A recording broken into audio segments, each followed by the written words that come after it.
मंदिर जाने के एक नहीं अनेक हैं लाभ।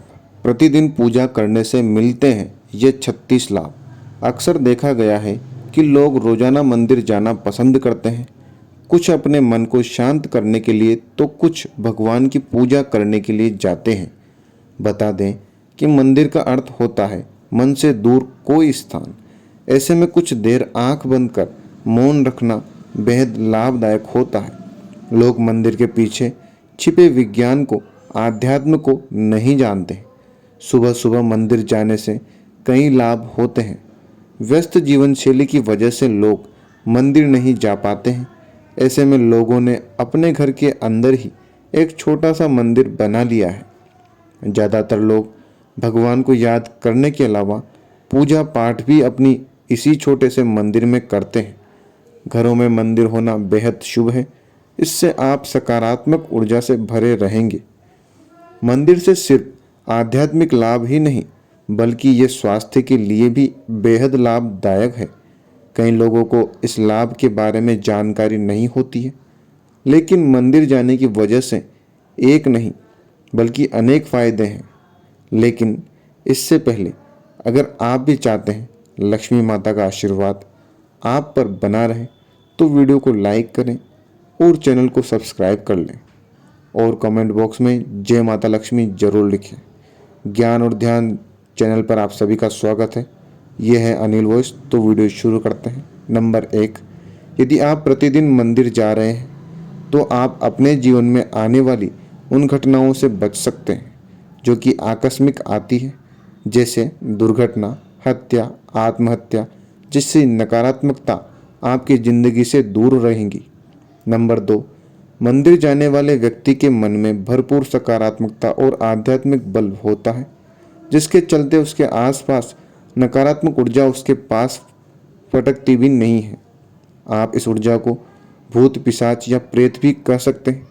मंदिर जाने वाला भय मुक्त जीवन जीता है।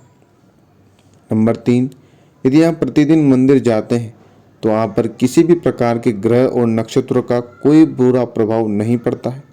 ग्रह बाधा से आप मुक्त रहते हैं। मंगल दोष, शनि या अन्य किसी ग्रह की बाधा है, साढ़े साती अध्याय या राहु की महादशा चल रही है तो घबराने की जरूरत नहीं। नंबर 4, मंदिर में जाकर आप मंदिर के नियमों का पालन करते हैं, व्रत, उपवास और पाठ में विश्वास करते हैं, तो सोच समझकर आहार विहार करते हैं, तो आपको किसी भी प्रकार का रोग या बीमारी नहीं होगी। नंबर 5, मंदिर जाकर मन में विश्वास और आत्मबल का संचार होता है, जिसके कारण मन में किसी भी प्रकार का दुख या शोक नहीं रहता। व्यक्ति सभी परिस्थिति में समभाव से रहता है। समभाव अर्थात ना तो भावना में बहता है और ना ही कठोर होता है। हर परिस्थिति उसके लिए सामान्य होती है। नंबर 6, मंदिर जाने से व्यक्ति में सही और गलत को समझने की क्षमता होती है। वह किसी भी प्रकार की फालतू लड़ाई झगड़े में नहीं पड़ता है। जैसे रास्ते में पड़े पत्थर या गड्ढे को देख लेने के बाद हम अपनी गाड़ी को उससे बचाकर निकाल ले जाते हैं, उसी तरह व्यक्ति अपनी जिंदगी को समझदारी से गड्ढों से बचा ले जाता है। नंबर 7, मंदिर जाने वाले व्यक्ति का कोई शत्रु किसी बुरी विद्या के माध्यम से कुछ भी बिगाड़ नहीं सकता है। बहुत से व्यक्ति अपने कार्य या व्यवहार से लोगों को रुष्ट कर देते हैं। इससे उनके शत्रु बढ़ जाते हैं। कमजोर शत्रु हमेशा सामने की लड़ाई नहीं लड़ते हुए पीठ के पीछे ऐसे कार्य करते हैं जिनको अंधविश्वास की श्रेणी में रखा जाता है। मंदिर जाने वाले लोगों को इससे कोई फर्क नहीं पड़ता है। नंबर 8, मंदिर जाने वाले व्यक्ति के जीवन में कभी ऐसे संकट नहीं आते कि वह कर्ज में डूब जाए। थोड़ा बहुत कर्ज होता है तो कोई फर्क नहीं, कर्ज भी सोच समझ कर लें। यदि ज़्यादा है तो उसके चुकता होने के निश्चित ही मंदिर से ही रास्ते निकलते हैं। मन मंदिर में विश्वास है तो इस बाधा व्यक्ति मुक्त हो जाता है। नंबर 9, आप बेरोजगार हैं या आपका व्यापार नहीं चल रहा है तो निश्चित ही आपको प्रतिदिन मंदिर जाना चाहिए। आपको जल्द ही सफलता मिलेगी। हालांकि जो प्रतिदिन मंदिर जाकर प्रार्थना और पूजा पाठ करता है उसके साथ यह समस्या नहीं रहती है। होती भी है तो वह दिमाग पर बोझ नहीं लेकर कर्म करता जाता है और सफल हो ही जाता है। नंबर 10, बहुत से लोगों को अनावश्यक भय और चिंता सताती रहती है जिसके कारण वे तनाव में रहने लगते हैं। तनाव में रहने की आदत भी हो जाती है जिसके चलते व्यक्ति कई तरह के रोग से भी ग्रसित रहता है। लेकिन मंदिर जाने वाले के दिल और दिमाग में यह सब नहीं रहता। नंबर 11, प्रतिदिन मंदिर जाने वाले में मन और मस्तिष्क में कलह या क्रोध नहीं होता। घर के दूसरे सदस्य उससे झगड़ा करते हैं या घर में गृह कलह हो रही है तो वह उसे समझदारी से हैंडल कर माहौल को खुशनुमा बना देता है। नंबर 12, प्रातःकाल पैदल ही मंदिर जाने से व्यापार भी होता है और हमें प्राणवायु भी अच्छे से प्राप्त होती है। प्रतिदिन सूर्य की धूप के स्पर्श से सेहत में सुधार होता है। नंबर 13, मंदिर में घंटी की टंकार करीब 7 सेकंड तक गूंजती है जो मन मस्तिष्क से विषाद हटाकर शांति प्रदान करती है।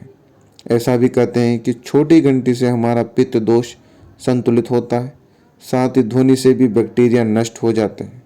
नंबर 14, मंदिर में कई तरह के सुगंधित फूल अर्पित किए जाते हैं जिनकी सुगंध से मन प्रफुल्लित होकर अवसाद से मुक्ति हो जाता है।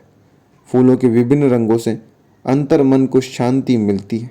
नंबर 15, मंदिर में कपूर और अगरबत्ती की सुगंध से एक और जहां मन और मस्तिष्क से नकारात्मक विचार हट जाते हैं वहीं हमारी रोग प्रतिरोधक क्षमता भी बढ़ती है।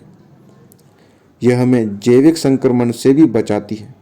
मंदिर का सुगंधित में रहने से बैक्टीरिया नष्ट हो जाते हैं और किसी भी प्रकार का वायरल इन्फेक्शन नहीं होता है क्योंकि मंदिर में कपूर और धुआं रहता है। नंबर 16, जब हम मंदिर में आरती या कीर्तन के दौरान ताली बजाते हैं तो यह एक्यूप्रेशर का काम करती है।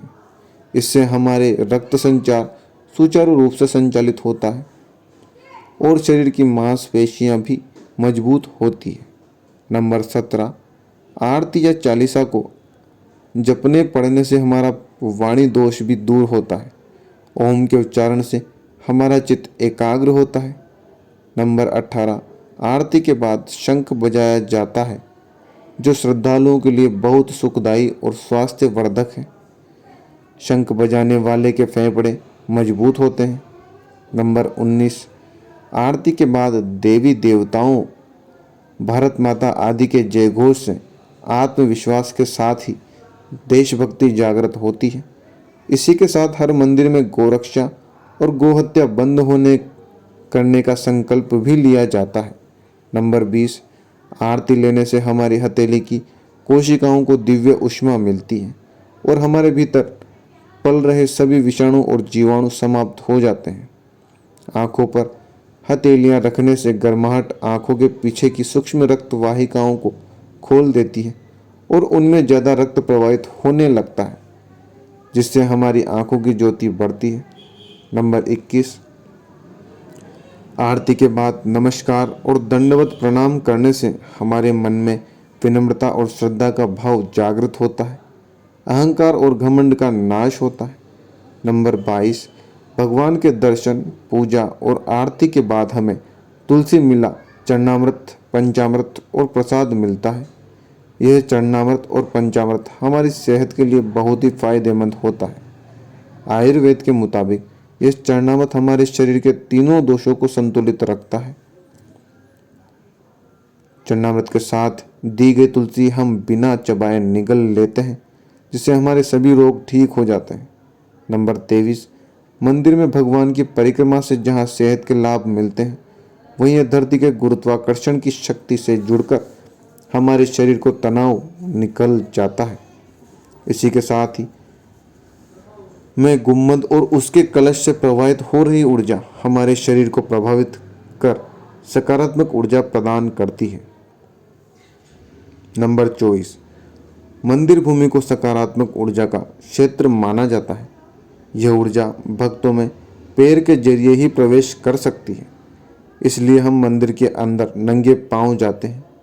नंबर 25, मनोकामना का दोहराना। मंदिर में जाकर जब हम अपनी मनोकामना को बार बार दोहराते हैं तो हमें मंदिर की सकारात्मक ऊर्जा का साथ मिलता है और इससे प्रकृति सक्रिय होकर हमारी मनोकामना पूर्ण करने लग जाती है। नंबर 26, हर मंदिर में पीपल, बरगद, नीम, केला और तुलसी आदि के वृक्ष रहते हैं। इन वृक्षों में हम जल अर्पण करते हैं या उन्हें हम नमस्कार करते हैं। इन वृक्षों में भरपूर ऑक्सीजन के साथ ही दिव्यता होती है जो हमारे मन और मस्तिष्क को स्वस्थ करते हैं। इससे हमारे मन में शांति आती है। नंबर 27, मंदिर में दिए गए दान के अनेक लाभ होते हैं। दान से हमें कृपणता नहीं रहती है और हम चीज़ों के प्रति आसक्ति नहीं पालते हैं। इसी के साथ ही हमारे सामाजिक दायित्व का भी निर्वाह होता है। नंबर 28, मंदिर जाने से हमारी सामाजिक प्रतिष्ठा बढ़ने के साथ ही जान पहचान भी बढ़ती है। नंबर 29, मंदिर जाने से हमें पंचांग और तीज त्योहारों की जानकारी भी मिलती है। नंबर 30, मंदिर जाने से धार्मिक ज्ञान भी बढ़ता है क्योंकि वहाँ पर गीता, वेद, उपनिषद आदि के बारे में जानकारी भी मिलती रहती है। नंबर 31, मंदिर में व्यक्ति हाथ जोड़कर खड़ा रहता है। हाथ जोड़ने से जहाँ हमारे फेफड़ों का हृदय को लाभ मिलता है वहीं इससे प्रतिरोधक क्षमता का विकास भी होता है। कहते हैं कि हथेलियों और अंगुलियों के उन बिंदुओं पर दबाव पड़ता है जो शरीर के कई अन्य अंगों से जुड़े हैं। इससे उन अंगों में ऊर्जा का संचार होता है। नंबर 32, प्रतिदिन मंदिर जाकर व्यक्ति अपने मस्तिष्क पर या दो बाहों के बीच चंदन या केसर का तिलक लगाता है। इस तिलक लगाने से जहाँ शांति का अनुभव होता है वहीं इससे एकाग्रता बढ़ती है। दरअसल जहाँ तिलक लगाया जाता है उससे ठीक पीछे आत्मा का निवास होता है। आज्ञा चक्र और सहस्रार चक्र के बीच के बिंदु पर आत्मा निवास करती है जो कि नीले रंग की है। अंततः अर्थात हम खुद चंदन लगाने के आध्यात्मिक लाभ भी हैं। नंबर 33, प्रार्थना में शक्ति होती है। प्रार्थना करने वाला व्यक्ति मंदिर के इधर माध्यम से जुड़कर अपनी बात ईश्वर या देव शक्ति तक पहुंचा सकता है। देवता सुनने और देखने वाले हैं। प्रतिदिन की जा रही प्रार्थना को देवता पर असर होने लगता है।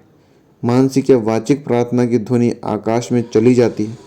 प्रार्थना के साथ यदि आपका मन सच्चा और निर्दोष है तो जल्द ही सुनवाई होगी और यदि आप धर्म के मार्ग पर नहीं हैं तो प्रकृति ही आपकी प्रार्थना सुनेगी, देवता नहीं। प्रार्थना का दूसरा पहलू यह है कि प्रार्थना करने से मन में विश्वास और सकारात्मक भाव जागृत होते हैं जो जीवन के विकास और सफलता के अत्यंत जरूरी है। नंबर 34, पूजा एक रासायनिक क्रिया है। इससे मंदिर के भीतर वातावरण की पीएच वैल्यू, तरल पदार्थ नापने की इकाई कम हो जाती है जिससे व्यक्ति की पीएच वैल्यू पर असर पड़ता है। यह आयनिक क्रिया है जो शारीरिक रसायन को बदल देती है। यह क्रिया बीमारियों को ठीक करने में सहायक होती है। दवाइयों से भी यही क्रिया कराई जाती है जो मंदिर जाने से होती है। नंबर 35, मंदिर में प्रवेश से पूर्व शरीर और इंद्रियों को जल से शुद्ध करने के बाद आचमन करना जरूरी है। इस शुद्ध करने की प्रक्रिया को ही आचमन कहते हैं। आचमन करने से पहले अंगुलियां मिलाकर एकाग्रचित्त यानी एक साथ करके पवित्र जल से बिना शब्द किए 3 बार आचमन करने से महान फल मिलता है। आचमन हमेशा 3 बार करना चाहिए। आचमन से मन और शरीर का शुद्ध होता है। नंबर 36, मंदिर में शिखर होते हैं। शिखर की भीतरी सतह से टकराकर ऊर्जा तरंगे व ध्वनि तरंगे व्यक्ति के ऊपर पड़ती है। ये परावर्तित किरण तरंगे मानव शरीर आवृत्ति बनाए रखने में सहायक होती है। व्यक्ति का शरीर इस तरह से धीरे धीरे मंदिर के भीतरी वातावरण से सामंजस्य स्थापित कर लेता है। इस तरह मनुष्य असीम सुख का अनुभव करता है। पुराने मंदिर सभी धरती के धनात्मक पॉजिटिव ऊर्जा के केंद्र हैं। दोस्तों, वीडियो अच्छी लगी हो तो लाइक एंड शेयर करें और चैनल को सब्सक्राइब करके बेल नोटिफिकेशन को ऑल पर सेट कर लें। वीडियो देखने के लिए धन्यवाद। हर हर महादेव। जय श्री राम।